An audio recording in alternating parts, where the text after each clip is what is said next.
ಆತನೇ ಪಕ್ಷ ಬಿಟ್ಟು ಹೋಗಿ JDS ಅಲ್ಲಿ ನಿಂತು MLA ಆಗೋದ.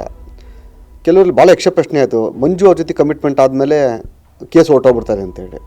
ಬಟ್ ನಾನು ಓಡಾಟದ ಹಿಂದೆ ಹೋಗಲಿಲ್ಲ. ಹಲವಾರು ಆಮಿಷಗಳು ಬಂದು, ಭಯ ಬಂತು, ಥ್ರೆಟ್ ಆಯಿತು, ಮತ್ತೊಂದು ಆಯ್ತು, ನನ್ನ ಮೇಲೆ ಸುಳ್ಳು ಕೇಸ್ಗಳು ಹಾಕಿದ್ರು. ಒಂದು ರೀತಿ ಹೇಳ್ಬೇಕಂತ ನನಗೆ ದೊಡ್ಡ ಕಪ್ಪು ಮಸಿ ಬೆಳೆ ಕೆಲಸ ಮಾಡಿದಂಥವ್ರೆ ರೇವಣ್ಣವರು.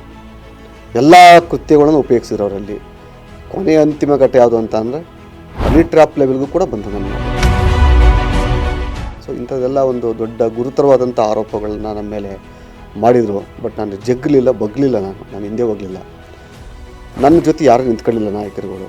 ಆದರೆ ಒಂದು ಸತ್ಯ ಧರ್ಮ ಅನ್ನೋದು, ನ್ಯಾಯ ನನ್ನ ಪರವಾಗಿ ನಿಂತ್ಕತ್ತು, ನ್ಯಾಯಾಲಯಗಳು ನನ್ನ ಪರವಾಗಿ ನಿಂತ್ಕತ್ತು. ಸೊ ಅದು ಆ ಒಂದು ಇದರಿಂದ ನಾವು ಬಚಾವಾದ ನಾವು. ಇಲ್ಲ ಅಂತ ಅಂದರೆ ಈ ಭ್ರಷ್ಟರ ಕೂಟದಲ್ಲಿ ನಾವು ಕೂಡ ಮುಳುಗೋಬೇಕಾಗುತ್ತೆ. ಈಗ ಒಂದು ಭಾಳ ಪ್ರಮುಖದ ಅಂಶ ಏನು ಅಂತ ಅಂದರೆ, ಹೈಕೋರ್ಟ್ ಕರ್ನಾಟಕ ಉಚ್ಚ ನ್ಯಾಯಾಲಯ ಎಲೆಕ್ಷನ್ ಪಿಟಿಷನ್ 2/2019 ಅದರಲ್ಲಿ ದೇವರಾಜೇಗೌಡ ವರ್ಸಸ್ ಪ್ರಜ್ವಲ್ ರೇವಣ್ಣ ಕೇಸಲ್ಲಿ ಇವನಿಗೆ ಪ್ರಜ್ವಲ್ ರೇವಣ್ಣನ ಡಿಸ್ಕ್ವಾಲಿಫೈ ಮಾಡೋದ್ರ ಜೊತೆಗೆ ಅದರಲ್ಲಿ ಎ ಮಂಜು, HD ರೇವಣ್ಣ ಮತ್ತು ಸೂರಜ್ ರೇವಣ್ಣ ಈ 4 ಜನ ಡಿಸ್ಕ್ವಾಲಿಫೈ ಮಾಡಿದೆ. ಡಿಸ್ಕ್ವಾಲಿಫೈ ಅಂತ ಅಂದರೆ ಅವ್ರದ್ದೊಂದು ಪ್ರೊಸೀಜರ್ ಇದೆ ಅಲ್ಲಿ. ರೇವಣ್ಣವ್ರನ್ನ ಯಾಕೆ ಮಾಡಬಾರ್ದು, ನಿಮ್ಮನ್ನ ಬೂತ್ ಕ್ಯಾಪ್ಚರಿಂಗಲ್ಲಿ ಅವರಿಗೆ ಮಿನಿಮಮ್ 3 ವರ್ಷಗಳ ಕಾಲ ಜೈಲು ಶಿಕ್ಷೆ ಆಗಿದೆ. ಅಂದರೆ ಆ್ಯಕ್ಟಲ್ಲಿ ಈ ಬೂತ್ ಕ್ಯಾಪ್ಚರಿಂಗಲ್ಲಿ ಮಿನಿಮಮ್ 3 ವರ್ಷ, ಮ್ಯಾಕ್ಸಿಮಮ್ 5 ವರ್ಷ ಅಂತ ಶಿಕ್ಷೆ ಆಗಿದೆ. ಶಿಕ್ಷೆ ಪ್ರಮಾಣ ಪ್ರಕಟ ಮಾಡಲಿಲ್ಲ, ಬಟ್ ಇವ್ನು ತಪ್ಪಿಸ್ತಂತ ಅಲ್ಲಿ ಆದೇಶ ಆಗಿದೆ. ಈಗ ಕೋರ್ಟ್ಗಳಲ್ಲಿ ಒಬ್ಬ ಅಪರಾಧಿಗಳು ಶಿಕ್ಷೆ ಕೊಡಬೇಕು ಅಂತಂದರೆ ಫಸ್ಟ್ ಏನು ಹೇಳ್ತಾರೆ ಅಂತ ಅಂದರೆ, ಅವನ ಅಪರಾಧಿ ಅಂತ ಸಾಬೀತುಪಡಿಸ್ತದೆ ಅಲ್ಲಿ. ಅಪರಾಧಿ ಅಂತ ಆದೇಶವನ್ನು ಕೊಟ್ಟ ನಂತರ ಆ ಶಿಕ್ಷೆ ಪ್ರಮಾಣವನ್ನು ನಂತರ ಘೋಷಣೆ ಮಾಡ್ತದೆ ಅಲ್ಲಿ.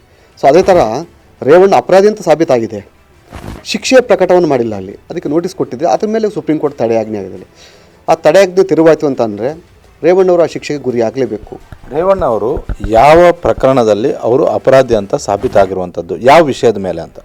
ಸರ್, ಎಲೆಕ್ಷನ್ ಪಿಟಿಷನ್ 2/2019 ಪ್ರಜ್ವಲ್ ರೇವಣ್ಣನ ಡಿಸ್ಕ್ವಾಲಿಫೈ ಮಾಡಿ ಅಂತ ನಾನು ಹಾಕಿದ್ದೆ. ದೇವರಾಜೇಗೌಡ ವರ್ಸಸ್ ಪ್ರಜ್ವಲ್ ರೇವಣ್ಣ ಕೇಸ್ನಲ್ಲಿ HD ರೇವಣ್ಣವರು ಅವರ ಮಗನಿಗೆ ಓಟ್ ಹಾಕೋಕ್ಕೋಸ್ಕರ ತನ್ನ ಸ್ವಕ್ಷೇತ್ರವಾದಂಥ ಅವರ ಮತಗಟ್ಟೆಯಲ್ಲಿ, ಅಂದರೆ ಪಡುವಲಿಪ್ಪೆ, ಒಳಇನ್ಸ್ಪ ತಾಲೂಕು ಪಡುವಲಿಪ್ಪೆಯಲ್ಲಿ ಮತಗಟ್ಟೆ ಒಳಗಡೆ ನಿಂತು ಮತವನ್ನು ಹಾಕಿಸಿ ಅಕ್ರಮ ಎಸಗಿದ್ದಾರೆ ಅಂತೇಳಿ ಕಳ್ಳ ಮತದಾನ ಮಾಡಿಸಿದೆ ಅಂತ ಸಾಬೀತಾಗಿದೆ.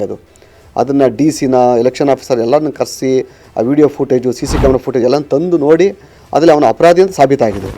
ಆದಮೇಲೆ ಅವನಿಗೆ ಶಿಕ್ಷೆ ಪ್ರಕಟ ಆಗಿರೋದಲ್ಲಿ, ಅಂದರೆ ಇನ್ನು ಶಿಕ್ಷೆ ಪ್ರಕಟ ಆಗಿಲ್ಲ, ಅಲ್ಲಿ ಅಪರಾಧಿ ಅಂತ ಸಾಬೀತಾಗಿದ್ದಿಲ್ಲ. ಹಾಗಾಗಿ ಆತ ಕೂಡ 6 ವರ್ಷ ಚುನಾವಣೆ ನಿಲ್ಲಂಗಿಲ್ಲ.